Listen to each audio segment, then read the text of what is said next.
arkadaşlar. Ben şimdi bugün size hayvanları tanıyacağız. Sakın yanlış söylemeyeyim, birinci öğrenemeyiz. Son yok.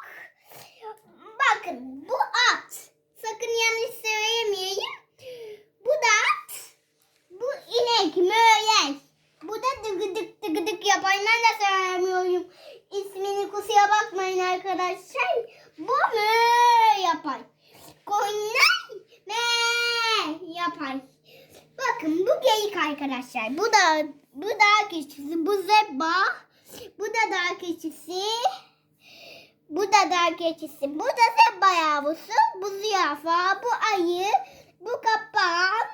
Bu da kaplan. Bu yobay.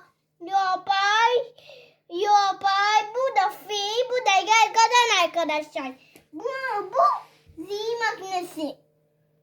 makinesi. Bu motor. Bu ineklere yem makinesi. Bu neydi anneciğim? Gübre makinesi bu da. Evet arkadaşlar.